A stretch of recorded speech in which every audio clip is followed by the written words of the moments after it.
Assalamualaikum warahmatullahi wabarakatuh. Alhamdulillah kita ketemu lagi dengan saya Bidan Elwiti Sylvia SSTMCAT. Nah, pada video kali ini saya akan membahas prediksi soal SKB CPNS Bidan, prediksi soal SKB CPNS Bidan, P3K Bidan ataupun Ukom Bidan yang mungkin sedang dipersiapkan oleh teman-teman dalam waktu dekat. Itu adalah terkait dengan SKB CPNS Bidan ya teman-teman ya. Pada dasarnya soal dari ketiga tes ini itu hampir sama ya teman-teman ya. Nah, pada video kali ini saya akan membahas terkait dengan pelayanan kesehatan ibu khususnya pada asuhan pada ibu hamil. Oke teman-teman, langsung saja kita masuk pada soal nomor 1. Oh ya teman-teman, jangan lupa subscribe, like, comment, and share ya teman-teman ya, agar banyak pejuang-pejuang SKB CPNS, pejuang-pejuang Ukom Bidan yang bisa merasakan manfaat dari video ini sehingga bisa menjadi amal jariah bagi kita bersama. Oke teman-teman, kita lanjut soal nomor 1.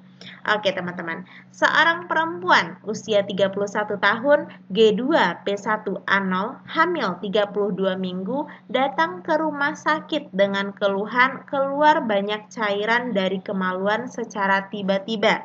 Hasil anamnesis, ibu belum merasakan mulas. Hasil pemeriksaan, tekanan darah 120/80 mm hidrogium, nadi 88 kali per menit, pernafasan 22 kali per menit, suhu 36,9 derajat Celcius, TFU 30 cm, lead cap, penurunan kepala 4/5, DJJ 144 kali per menit, dan teratur. Pertanyaannya, apakah langkah awal yang dilakukan sesuai kasus tersebut? A. Lakukan pemeriksaan dalam. B. Observasi tanda-tanda vital. C. Berikan antibiotika profilaksis. D. Lakukan pemeriksaan in speculo. Dan E. Kolaborasi untuk pemeriksaan USG. Oke teman-teman, kira-kira untuk kasus soal nomor 1 jawabannya apa? Boleh silahkan di pause videonya, boleh, atau silahkan di screenshot, boleh, atau menggunakan timer yang ada di sini juga boleh ya teman-teman ya. Oke, biar nggak terlalu lama kita lanjut ke pembahasan ya teman-teman ya. Oke, sekarang kita bahas. Pertanyaannya itu adalah apakah langkah awal ya teman-teman ya, apakah langkah awal yang dilakukan, apakah langkah awal yang dilakukan sesuai kasus tersebut. Nah, kasusnya apa? Yang menjadi kata kunci itu adalah G2 P1A0, hamil 32 minggu ya. Jadi ini usia kehamilannya adalah 32 minggu. Nah, keluhannya apa? Ternyata si ibu ini dia keluar banyak cairan dari kemaluan secara tiba-tiba. Nah, apalagi kata kuncinya? Kata kuncinya ibunya belum merasakan mulas ya teman-teman ya. Ibunya belum merasakan mulas, kemudian keluar cairan dari kemaluan secara tiba-tiba. Nah, kita harus ingat nih teman-teman. Pertanyaannya adalah apakah langkah awal yang dilakukan sesuai kasus tersebut. Nah, kita harus bisa menganalisa kira-kira ini kasus apa. Nah, ini adalah kasus ketuban pecah dini ya teman-teman ya. Nah, kenapa dikatakan ketuban pecah dini? Karena pada kasus ini itu selaput ketuban itu pecah sebelum persalinan dimulai, sebelum adanya tanda-tanda infarktu. Kenapa kita katakan pada kasus ini tidak ada tanda-tanda infarktu? Karena ibunya belum merasakan mulas dan juga ibunya belum merasakan mulas ya teman-teman ya, sehingga ini dinyatakan sebagai kita curiganya ini adalah ketuban pecah dini. Nah, cairan yang keluar dari kemaluan kita curiganya ketuban pecah dini, tapi kita belum bisa memastikan ini teman-teman, apakah benar cairan yang keluar itu adalah air ketuban gitu teman-teman ya. Nah, pada kasus ini itu usia kehamilannya 32 minggu ya teman-teman ya, dan dia si ibu mengatakan keluar cairan dari kemaluan secara tiba-tiba dan ibunya belum merasakan mulas. Artinya apa? Artinya belum ada tanda-tanda infarktu di sini. Nah, makanya kita curiga ini adalah ketuban pecah dini atau KPD. Dan dari usia kehamilan itu juga ibunya belum ATRM ya teman-teman ya. Pertanyaannya adalah apakah langkah awal yang harus dilakukan? Maka hal pertama yang harus kita lakukan adalah kita harus menegakkan diagnosis ketuban pecah dini teman-teman. Kita harus tegakkan diagnosis ketuban pecah dini. Nah, bagaimana cara menegakkan diagnosisnya? Ada beberapa opsi yang disediakan. Nah, teman-teman, untuk menegakkan diagnosis ketuban pecah dini, itu kita harus melakukan dua hal, teman-teman. Yang pertama adalah anamnesis, yaitu sudah kita lakukan, dan yang kedua itu adalah pemeriksaan in speculo, ya teman-teman ya. Nah, pada beberapa kelas dari kelas UKOM ataupun kelas SKB CPNS, ketika saya hadapkan dengan soal seperti ini, itu pengecohnya adalah pemeriksaan dalam. Banyak dari teman-teman itu yang memilih pemeriksaan dalam. Nah, pemeriksaan dalam teman-teman itu sebaiknya tidak dilakukan ya teman-teman ya, kecuali akan dilakukan penanganan aktif, yaitu akan dilakukan persalinan. Nah, kenapa kita tidak lakukan pemeriksaan dalam pada kasus ini? Karena usia kehamilannya baru 32 minggu. Usia kehamilannya belum ATRM, teman-teman. Sehingga kita harus menegakkan diagnosis itu dengan pemeriksaan in speculo, teman-teman. Jadi, jawaban yang benar itu adalah pemeriksaan in speculo ya, teman-teman, yaitu opsi D. Nah, dari anamnesis didapatkan si ibu merasa keluar cairan yang banyak secara tiba-tiba. Kemudian, lakukan 1 kali pemeriksaan spekulo dengan spekulum steril untuk melihat adanya cairan yang keluar dari serviks atau menggenang di fornix posterior. Jika tidak ada, gerakan sedikit bagian terbawah janin atau minta ibu untuk mengedan atau batuk. Nah, jadi jawaban yang benar itu adalah pemeriksaan in speculo, bukan pemeriksaan dalam. Kenapa? Karena pemeriksaan dalam sebaiknya tidak dilakukan kecuali si ibu ini akan dilakukan penanganan aktif. Sementara di sini itu si ibunya itu usianya 32 minggu usia kehamilannya ya teman-teman ya. Jadi jawaban yang benar itu adalah lakukan pemeriksaan in speculo atau opsi D ya teman-teman ya. Oke teman-teman, semoga bisa dipahami ya teman-teman ya. Kita lanjut ke soal nomor 2. Seorang perempuan usia 19 tahun, G1 P0 A0, hamil 34 minggu, datang ke puskesmas dengan keluhan mules sejak 4 jam yang lalu. Hasil anamnesis keluar lendir bercampur darah 3 jam yang lalu. Berat badan sebelum hamil itu 45 kg. Hasil pemeriksaannya tinggi badan 150, berat badan 53 kg, tekanan darah, tanda-tanda vital sepertinya dalam batas normal ya teman-teman ya. Kemudian TFU 28 cm, BCC 144 kali per menit. Teratur kontraksi 3 kali 10 menit lamanya 50 detik. Ternyata sudah ada kontraksi. Pembukaan serviksnya itu 3 cm. Porsionya tebal, penurunan kepala hot 1. Sabut ketuban positif. Nah, HB-nya 11 gram per desiliter. Nah, pertanyaannya, apakah tindakan yang tepat pada kasus tersebut? A. Rujuk ke rumah sakit. B. Berikan tokolitik. C. Lakukan terminasi kehamilan. D. Observasi kemajuan persalinan. Dan E. Anjurkan ibu berbaring miring ke kiri. Nah, oke teman-teman, silakan dijawab. Boleh tulis di kolom komentar juga boleh teman-teman. Kira-kira soal nomor 2 itu jawabannya apa teman-teman? Oke, silahkan di pause videonya. Kalau sudah, kita akan bahas ya teman-teman ya.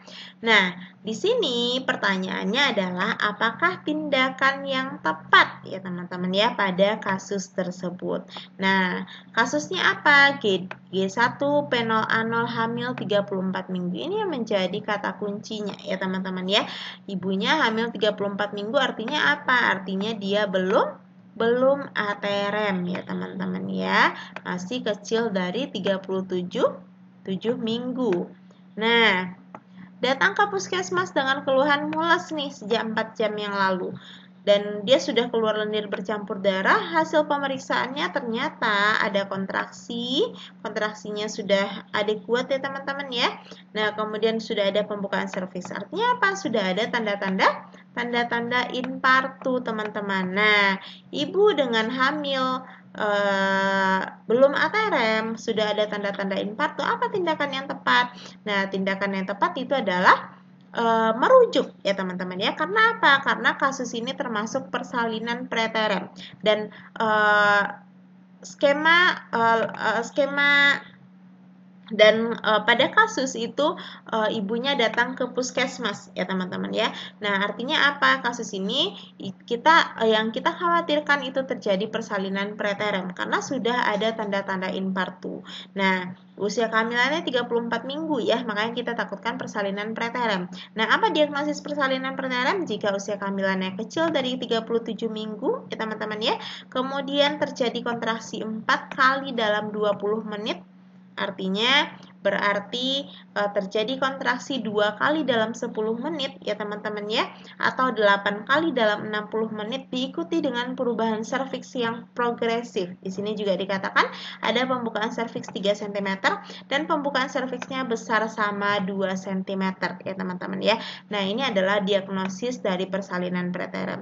Nah, kenapa kita harus melakukan rujukan teman-teman? Karena kita harus menyiapkan segala sesuatunya ya teman-teman ya, karena ini persalinan preterem, kita harus rujuk ke rumah sakit yang memiliki fasilitas lengkap ya teman-teman ya, yang bisa dilakukan SC dan perawatan NICU ya teman-teman ya, karena takutnya bayinya lahir prematur, karena bayi ini akan lahir prematur dan besar kemungkinan bayi ini akan terjadi komplikasi, sehingga tindakan yang tepat itu adalah kita harus melakukan rujukan ke rumah sakit ya teman-teman ya. Jadi jawaban yang benar itu adalah A ya teman-teman ya. Oke, jawaban yang benar itu adalah A. Oke, kita lanjut teman-teman, soal nomor 3. Oke, seorang perempuan usia 23 tahun datang ke BPM dengan keluhan sudah tidak menstruasi dalam waktu 1 bulan terakhir. Nah, dan juga si ibu ini dia mengalami mual muntah terutama di pagi hari. Nah, apakah keluhan yang dialami oleh perempuan tersebut? Nah, ini sangat gampang ya teman-teman ya untuk opsi soalnya. Teman-teman harus ambil poin dari soal-soal yang seperti ini. Jangan sampai kita salah pada soal-soal seperti ini ya teman-teman ya. Nah, apakah keluhan yang dialami oleh perempuan tersebut? A. Tanda pasti hamil. B. Tanda kemungkinan hamil. C. Tanda tidak pasti hamil. D. Tanda dugaan hamil. Dan E. Tanda awal hamil. Oke teman-teman, silahkan dianalisa kira-kira soal nomor 3 jawabannya apa.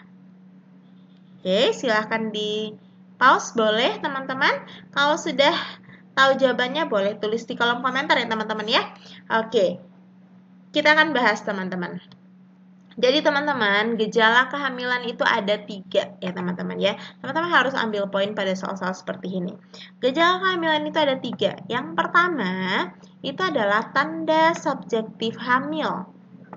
Tanda subjektif hamil, yang namanya tanda subjektif, data objektif tentu kita dapatkan dari keluhan pasien ya teman-teman ya, atau tanda presumtif atau yang kita kenal juga dengan tanda tidak pasti hamil atau tanda tidak pasti kehamilan. Saya ulangi ya teman-teman ya. Gejala kehamilan itu ada 3. Yang pertama tanda subjektif hamil atau yang berasal dari keluhan pasien ya teman-teman ya, atau kita kenal juga dengan tanda tidak pasti hamil. Yang kedua itu adalah tanda objektif hamil. Yang namanya objektif berarti berasal dari hasil pemeriksaan atau yang kita kenal juga dengan tanda mungkin hamil. Mana dia yang tanda objektif hamil? Ya berdasarkan hasil pemeriksaan ya, mungkin atau tanda mungkin hamil ya teman-teman ya. Uterusnya membesar. Oh, kita periksa ternyata benar uterusnya membesar. Kemudian ada tanda Piska cek ya teman-teman ya. Tanda Piska cek itu salah satu dari bagian uterusnya itu lebih besar ya teman-teman ya, karena dia lebih aktif tumbuh pada daerah implantasinya. Kemudian ada tanda Hegar, ada tanda Chadwick berwarna kebiru-biruan. Itu adalah berdasarkan hasil pemeriksaan. Itu disebut dengan tanda mungkin hamil. Atau kita lihat, oh ternyata berdasarkan hasil pemeriksaan ada ternyata hiperpigmentasi pada areola. Nah, itu kan berdasarkan hasil pemeriksaan. Tapi itu disebut dengan tanda mungkin hamil, bukan tanda pasti hamil. Apakah terjadi hiperpigmentasi pada areola itu pasti ibunya hamil? Kan tidak ya teman-teman ya. Maka itu disebut dengan tanda mungkin hamil. Nah, yang ketiga itu adalah tanda positif atau yang kita kenal dengan tanda pasti hamil. Nah, kapan kita bisa mengatakan bahwa si ibu itu pasti hamil? Nah, jika kita menemukan adanya DJJ atau denyut jantung janin ya teman-teman ya. Jika kita menemukan adanya gerak janin pada ibu dengan usia kehamilan 16 minggu atau lebih, atau kita bisa melihat berdasarkan pemeriksaan USG ya, jika sudah ada kantung kehamilan dan janin, berarti bisa kita pastikan bahwa memang si ibu ini dalam kondisi hamil. Nah, kita kembali ke soal ya teman-teman ya. Di soal itu dikatakan bahwa apakah keluhan yang dialami oleh perempuan tersebut. Keluhannya apa? Keluhannya tidak menstruasi dalam 1 bulan terakhir, kemudian dia mual muntah. Artinya apa ya namanya keluhan ibu? Berarti berasal dari berasal dari data subjektif ya teman-teman ya. Berarti itu termasuk tanda tidak pasti hamil ya teman-teman ya. Jadi jawabannya itu adalah C, karena dia berasal dari keluhan ibu atau tanda berdasar dari data subjektif ya teman-teman ya. Jadi jawaban yang benar untuk soal nomor 3 itu adalah C, tanda tidak pasti hamil. Ya teman-teman ya, semoga bisa dipahami. Oke, kita lanjut lagi di soal nomor 4 teman-teman. Seorang perempuan berusia 30 tahun, G2P0A1, hamil 34 minggu, datang ke BPM untuk periksa kehamilan. Hasil anamnesis nyeri pada punggungnya. Hasil pemeriksaan, kita lihat TTV dalam batas normal semuanya. Kemudian pertanyaannya adalah, apakah anjuran yang tepat pada kasus tersebut? Nah, kalau soal seperti ini, kita fokus lagi. Oh, pertanyaannya ternyata apakah anjuran yang tepat pada kasus tersebut? Ya, teman-teman ya. Nah, ternyata keluhannya adalah nyeri pada punggung. Nah, kalau ibunya mengeluhkan nyeri pada punggung, kira-kira apa yang kita anjurkan? Yang A, relaksasi. B, menggunakan bantal ketika tidur untuk meluruskan punggung. C, mengurangi aktivitas. D, makan makanan yang mengandung banyak kalsium. Dan E, perbanyak tidur. Oke teman-teman, kira-kira untuk soal nomor 4 jawabannya apa? Silahkan dianalisa teman-teman. Boleh di pause dulu videonya sebentar, silahkan. Oke, kalau sudah boleh tulis di kolom komentar dan kita akan bahas ya teman-teman ya. Oke. Di sini pertanyaannya adalah, apakah anjuran yang tepat pada kasus tersebut? Nah, keluhannya apa? Keluhannya nyeri pada punggung. Terkait dengan nyeri pada punggung, teman-teman, kita harus menyadari bahwa keluhan nyeri pada punggung itu adalah hal yang fisiologis. Artinya ini adalah kondisi yang normal yang terjadi pada ibu hamil, ya, terutama ibu hamil trimester kedua dan ketiga.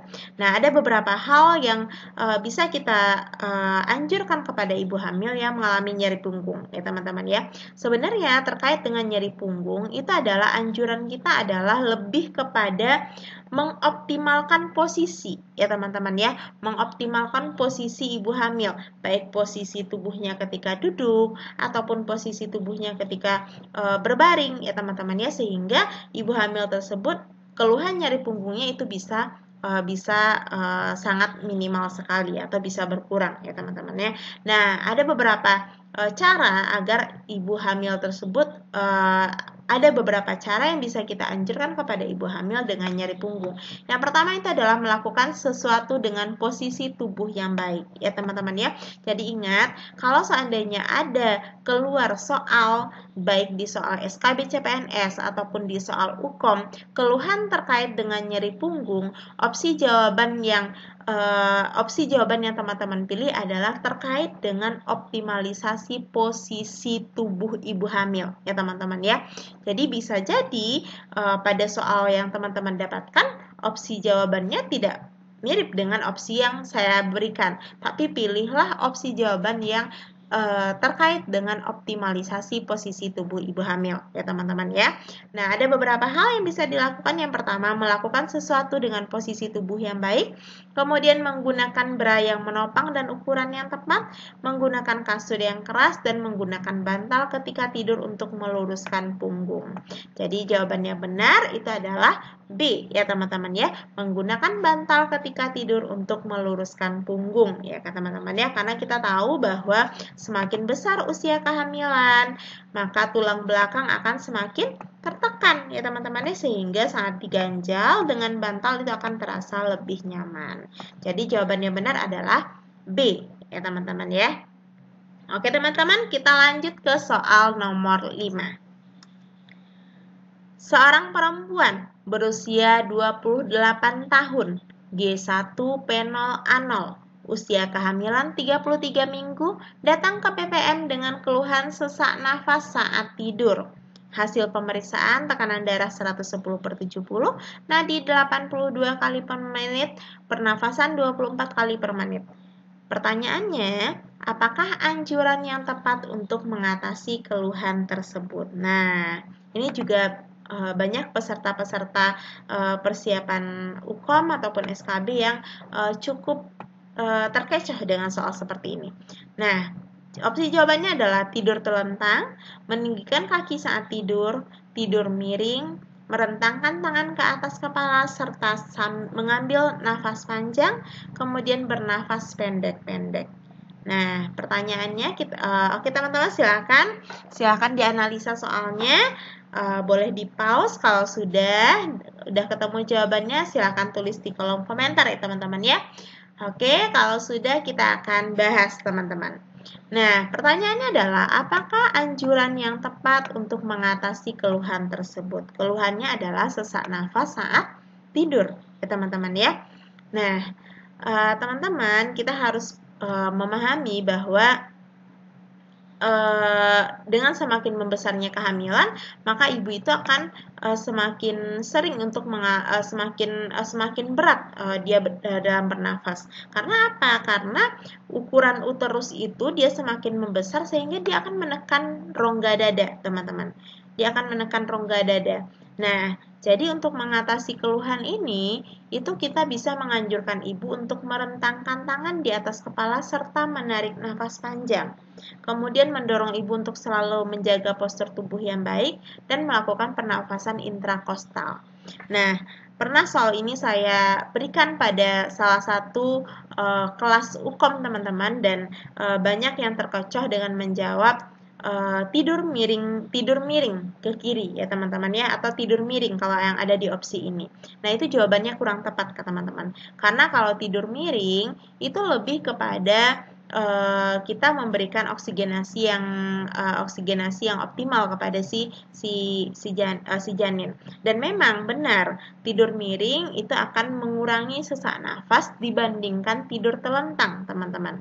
Tapi secara patofisiologi yang ada pada ibu hamil, karena kondisi ibu hamil itu adalah uterusnya semakin membesar sehingga menekan rongga dada, tidur miring bukan opsi yang paling tepat, teman-teman. Karena uterus itu kan dia membesar ya pada waktu kehamilan, sehingga dia menekan rongga dada. Nah, seperti yang ada pada gambar di sini teman-teman. Uterus itu membesar sehingga uterus itu dia menekan rongga dada. Teman-teman bisa lihat di sini gambar yang abu-abu muda itu adalah rongga iga pada kehamilan. Gambar yang abu-abu tua ya atau hitam ya itu adalah rongga iga pada keadaan tidak hamil. Pada keadaan hamil, rongga iga kita itu rongga iga kita itu tertekan oleh uterus sehingga dia naik ke atas, teman-teman. Itulah yang menyebabkan si ibu hamil itu mengalami sulit bernafas. Sehingga apa? Sehingga untuk mengatasi keluhan ini kita anjurkan si ibunya untuk merentangkan tangan di atas kepala sambil menarik nafas. Tujuannya apa? Tujuannya agar dapat meluaskan rongga dada sehingga si ibu bisa bernafas dengan lega. Jadi jawaban yang benar itu adalah D ya teman-teman ya. Merentangkan tangan ke atas kepala serta mengambil nafas panjang. Nah, teman-teman mungkin banyak terkecohnya dengan opsi C yaitu tidur miring ya teman-teman ya. Tidur miring memang sekali lagi saya tegaskan tidur miring memang lebih mengurangi sesak nafas dibandingkan tidur terlentang, tapi tidak sesuai dengan patofisiologi. Patofisiologi kenapa si ibu hamil bisa sesak nafas yaitu karena rongga dadanya yang semakin sempit karena adanya penekanan dari uterus, sehingga yang kita anjurkan yang lebih tepat itu adalah merentangkan tangan ke atas kepala serta mengambil nafas panjang. Oke teman-teman, kita lanjut ke soal nomor 6 ya teman-teman ya.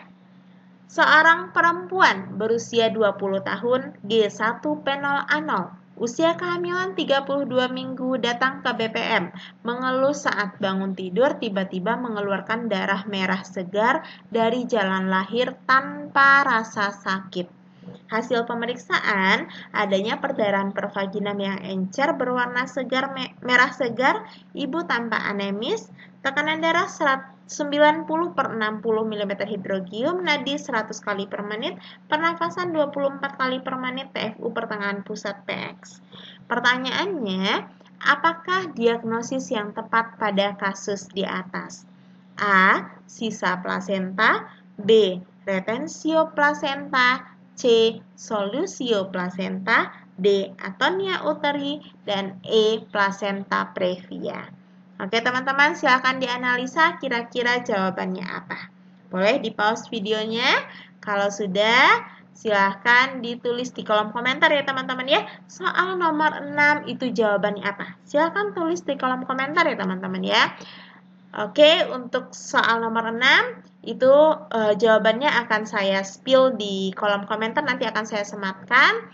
Teman-teman silahkan tulis dulu jawabannya di kolom komentar agar nanti terjadi interaksi yang baik ya teman-teman ya, sehingga lebih semangat lagi untuk belajarnya. Oke teman-teman, itulah video terkait dengan pelayanan kesehatan ibu, yaitu asuhan pada ibu hamil. Apapun yang sedang teman-teman perjuangkan, baik teman-teman yang sedang berjuang untuk SKB CPNS maupun teman-teman yang akan berjuang untuk UKOM di bulan Maret nanti ya teman-teman ya. Masih banyak waktu untuk belajar, tidak ada kata terlambat untuk belajar. Maksimalkan dengan usaha, optimalkan dengan semua media ya teman-teman ya. Sempurnakan dengan doa. Terima kasih, jangan lupa subscribe, like, comment, and share teman-teman agar banyak pejuang-pejuang yang bisa merasakan manfaat dari video ini. Akhir kata, wabillahi taufiq wal hidayah. Assalamualaikum warahmatullahi wabarakatuh. Bye-bye.